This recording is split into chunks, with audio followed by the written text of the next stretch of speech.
Most people think burnout comes from working too hard, but what if it actually comes from becoming disconnected from who you really are? In this episode of Conquering FUDDD Through Mental Fitness, I sit down with self-leadership expert and author Bobby Shelton to explore the hidden pressure so many high-capacity adults carry behind the scenes. Externally, Bobby looked successful, but internally, he was exhausted, depressed, disconnected from himself, and trapped in a cycle of performing, proving, and chasing identity through achievement. After losing 180 pounds, earning a doctorate, and still feeling empty inside, Bobby found himself sitting on a couch, unable to stand up until he could finally answer one honest question. Am I willing to learn how to like myself? This conversation explores burnout and identity, negativity, self-talk, and self-worth. The difference between motivation and leadership, easy hard versus hard. Rebuilding hope one step at a time, learning to stop outsourcing your soul. If you ever felt exhausted trying to hold everything together, if you ever wondered why achievement still doesn't feel like peace, this episode is for you. Welcome to the Conquering FUDDD podcast. I'm your host, Pennie Wilson, and today we have our guest, Bobby Shelton, who has written the book, Easy Hard, Hard Easy. And Bobby, I am so excited to be able to connect with you again. I was able to be a guest on your show, and now you're a guest on mine. So thank you for being here, and I would love for you to introduce yourself. Yeah, well, first of all, thanks for having me, Pennie. Been looking forward to this, and I know we'll have a great conversation. So as you mentioned, I'm Bobby Shelton, and I currently, my real job is I have a government consulting company, and but I've gotten into the author realm and started a podcast called the Self-Leadership Lab, which you mentioned, and you were a great guest on that show. And now my purpose in life is a transitioning from doing the consulting work to more of coaching, leadership development, and just trying to help people live better lives through the lessons that I've learned over the past, 6 or 7 years, where I had to kind of pull myself out of the mire and get to where I am today. So exactly. I love that. And that's exactly what we find on this podcast is people that have that lived experience. It is so valuable and so deep, especially when it comes to be able to offer support for other people. So take us on your journey. I would love to know, start with your background, your growing up. Who were you before your experience of burnout? Yeah, absolutely. So I grew up in a small town in Virginia, near Virginia Tech, for those who know. And I had a great upbringing. I had a family that loved me and took care of me. And then went on to college, and I was a tuba performance major, which is weird. I might be the only tuba performance major you ever have on the show. But so I knew probably pretty soon into that degree that I didn't want to really be a tuba player, just because the long hours, just that sort of thing. And it just, even though I was good at it, I didn't have that passion anymore. So got out of college, joined the Army, played in the band to, honor my parents for spending all this money to get me a tuba degree. Yeah. And then had plans to, go into infantry or do something, after, but do a 20-year Army career. Well, that wasn't my purpose. I ended up getting hurt, got medicaled out, and then transitioned into kind of the role I'm in today as a business owner, but into government consulting. And throughout all that time, I was always seeking, like, what's next? Like, what, I wasn't satisfied with where I am because, like I said, my dream of being a soldier was kind of crushed. My injury, I let all those things kind of like drag me down. And so while I was doing well on the, the business and the professional side of the house, I was ignoring my body. I was ignoring my, my spirit, my being.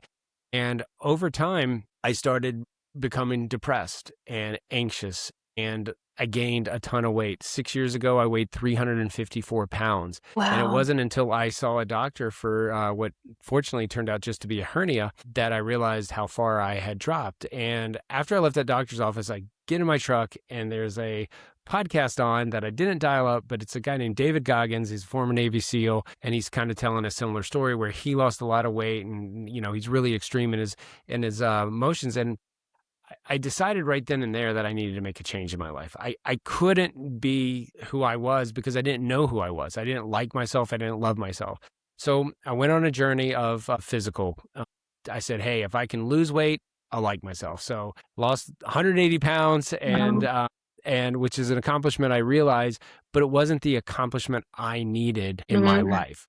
So the next thing I did was, well, if this didn't work, I still need to suffer more because I don't feel good. I'm depressed all the time. I feel terrible. So I said, oh, well, what do I hate? I hate reading and writing. Well, I got an email that said a local college here in Virginia said, veterans can go for basically pennies on the dollar. So I enrolled in a doctoral program thinking, oh, well, if I can become Dr. Shelton, then I'll like myself. Well, that didn't work either. I still kept feeling, like what's next? What's next? I didn't know who I was. And what I didn't realize through all this process is I was using my pain and my suffering, which only I saw because, once I started documenting this and I wrote my book about my story, friends that I've known for years didn't know. Yeah. And that was something that I had to come to terms with. I had to come to terms with who am I and why do I dislike myself? So make a long story longer, I do all this stuff and then and one day I basically was near the end of the degree and I had the misfortune of putting yet another friend in the ground due to suicide, and I really spiraled. I mean, I spiraled to a point where I had never been. It was depression. I mean, I couldn't. My bones hurt. Everything hurt in my body. And one day I'm sitting on the couch and I tell my wife, I'm not going to get up until I give myself permission to like myself again. And that took an hour and a half for me to physically get my mind to tell my body to stand up because again, this goes through years and years and years of saying I want to be better, but not believing it, not taking the action to go do it. Well, fortunately I got off the couch and a friend of mine called about 10, 15 minutes later and asked me how I was doing. And Pennie, I'll tell you, for the first time in my life, I answered that question honestly. Wow. I said, I'm not doing well. I don't know how I'm going to change, but I know I'm committed to do it. Well, this friend had a friend that was a doctor, had a lot of depression in his life, and he got me into some therapy and a program that got me to a place where I could then begin to like myself. And, that was a year and a half ago-ish. And I can tell you today, not only do I like myself, but I'm beginning to love myself. And it fuels my whole purpose to try to prevent anyone from getting to where I got to. I know there's a myriad of problems out there. Some need, psychology, some need medication, but what I witnessed and what I observed is a lot of people stand in their own way. A lot of people are just like me. You don't like yourself because you didn't meet an ideal or the world's not going your way. And, when you get in that do loop, everything becomes negative. Your whole world is negative, negative, negative. And it really takes, as coaches and we talk about mindset a lot, but it really takes a shift in your mindset. But you got to recognize it, but then also give yourself permission to do it. So I hope that answers your question in a very long way. It's very awesome. And I love in the beginning that you were kind of caught up in that doing, the performing, the proving, and it wasn't really who you were. And then you went through all of those things to figure out, like, how can I come to love myself? So take us back to the dark night of the soul, that moment that you were on the couch. What thoughts or feelings or beliefs did you recognize about yourself that you believed or were afraid were true about you that you've now been able to shift or are shifting into believing in who you truly are? I believed I was a bad person. I believed that like the Bobby that I had become was really a bad person. I would never get better. But I also wanted to explore. I wanted to really dig deep and see if that was true, because then I guess I was kind of looking at, well, it would settle my mind. If I am a bad person and I'm never going to get better, because when I was depressed, and I don't know how many of your listeners are like this too, this negative self-talk was unbelievable. I was always, I can't do this. I can't do this. I was always dwelling on the negative. So there was no light in my day. I mean, I would get so depressed. Like, I love my dogs dearly. And they would get on start licking my face or whatever, and I'd feel nothing, no joy, no happiness, because I was so caught up into my mindset of I'm not good, I'm not worthy. And, a real big revelation for me is, in the Bible, Christ says the two greatest commandments are to love the Lord your God and love your neighbor as yourself. And those words kept ringing in my head. And I'm like, well, I want to love God and I want to love my neighbor. But what if I'm incapable of loving myself? What if I'm not worthy of love? So some of this came from a spiritual awakening. I took on the schooling for the wrong reasons, but I'm so glad I did, because it made me so inquisitive, and I can turn that inquisition on myself. And I knew I could find the answers through research and really analyzing like my patterns and behaviors and all this stuff. So I knew there was hope, and I didn't want to force the answer. I really just wanted to answer the question, am I a good guy or am I a bad guy? So, what did you learn through your journey that helped you create the identity of now beginning to love yourself? What was that shift like? One day I had a dream that I was walking down hallways and there were people that I knew. So you could have been there or my mom or something, but everyone's back was turned towards me. And so I'd Interesting. tap you on the shoulder, you turn around and be like, hey, it's Pennie. Hey, it's my mom, whatever.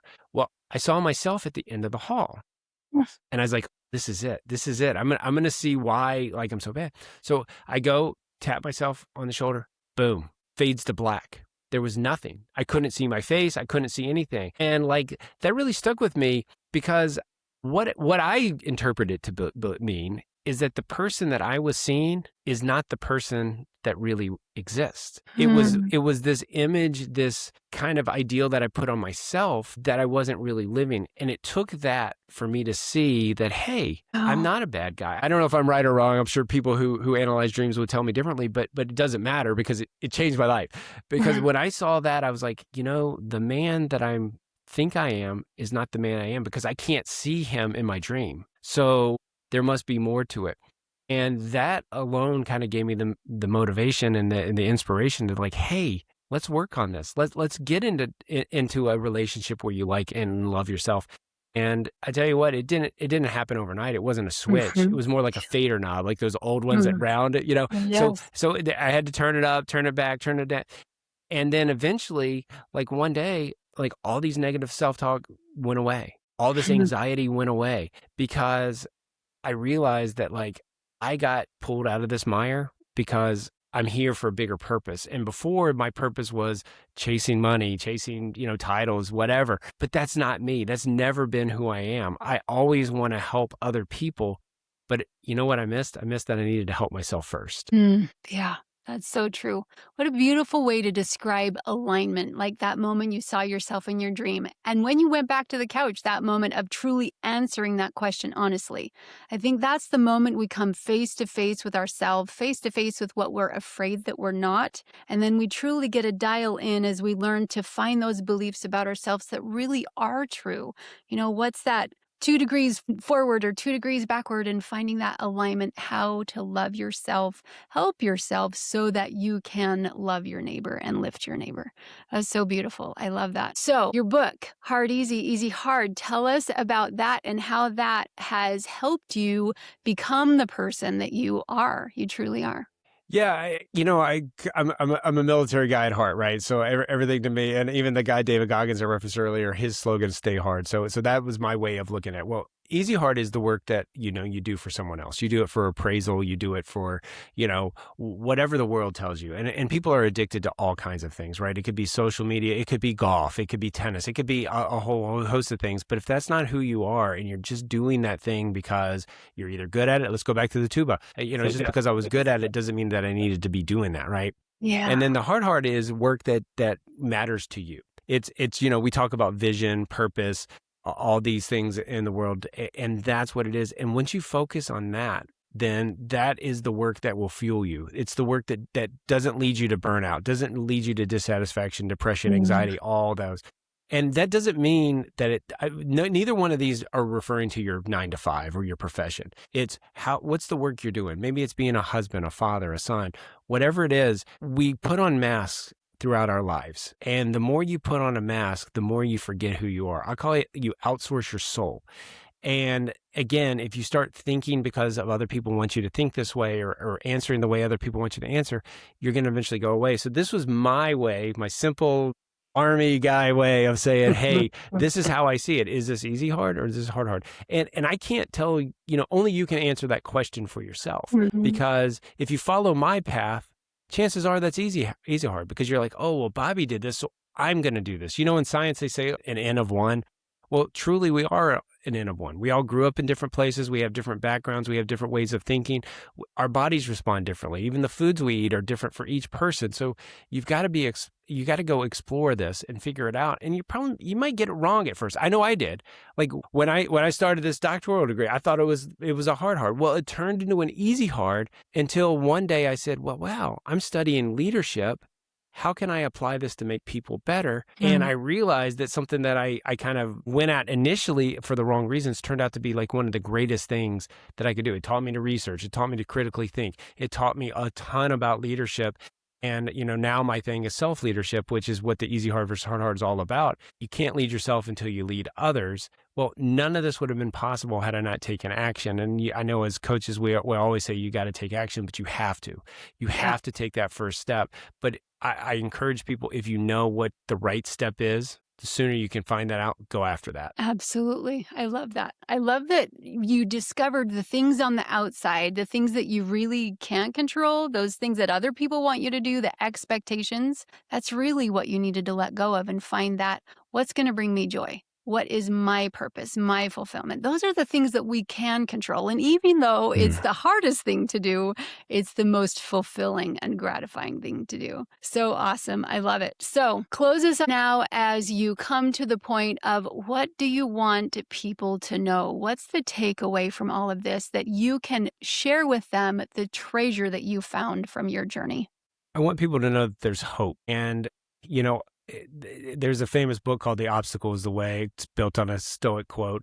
But I think most people's obstacle is themselves. So if you are setting obstacles in your path and you're doing this through negative self-talk or, lack of self-discipline, you say you're burned out all the time, really take an examination of where you are. Take a self-assessment. Take self-examination and then figure out ways you can be better. But be gentle along the process, because if you go into it with a negative attitude, you're going to keep saying, well, I failed at this, I failed at this, I failed at this. But someone told me on a podcast one time that HOPE, an acronym for it, is has one person ever. Well, if I need to be that one person or any of the other brilliant guests you're going to bring on your show, that let that be, because it can happen. Don't say that you're the only person out there. One of the things I learned through my journey and after writing the book is I wish I would have talked to someone for, sooner, because the way people saw me wasn't the way I saw myself. And sometimes having someone see your pain but not realizing the pain, or can tell you like, hey, this isn't really how you're acting, is beautiful. So I hope to be that person and give people tools and techniques that they can use, things to think about, because there is promise, there is hope in the world. I certainly like how you brought up hope earlier, because hope is something we do choose. Whether you're hopeful or not, you choose that. And then a lot of people say, oh, I want to be happy. Well, happiness is an emotion. It comes and goes. But if you have hope, and you have that as your core, then the happiness just adds to it. So get that hope back, because I think that's what we've really lost as a society. The people that are really down and out, they've lost hope. But did you lose it in yourself? That's my question. Only you can answer that. But if you've lost it in yourself, go out there and find it, regain it, and watch what happens. I guarantee you'll be much more fulfilled and live a more joyful life. So beautiful. Absolutely. Yeah. Ways to let go of the heaviness, the darkness, and move into hope. That was actually something that came up today in our group session. So that's on my heart today, about hope. And that is the thing that's the opposite of depression, being able to step into hope and take that one next step. I know sometimes it feels so heavy. It feels like you can't do it. All those dark voices say that it's impossible, but just one baby step at a time helps to build toward believing that you can do it. So taking that action. Thank you so much, Bobby, for being here today. Thank you for your message. Tell people where they can find you and how you can support them. Yeah. Easiest way is easyhardversushardhard.com. But if you're interested in podcasts, the Self-Leadership Lab, I'm on all the platforms. You can also find me on LinkedIn. Everything, all the social media is the Self-Leadership Lab too. So that's another way people can get to me if they're on other platforms. Awesome. So excited to connect with you today. Listeners, truly find the way to find hope in your heart. Move one step at a time toward what you desire, because you do matter. And someone in your life needs you to stay there for them, but do it more importantly for you, because what brings you fulfillment and loving yourself will give you the power to lift others and find joy. Tune in next time. I am your host, Pennie Wilson, signing out.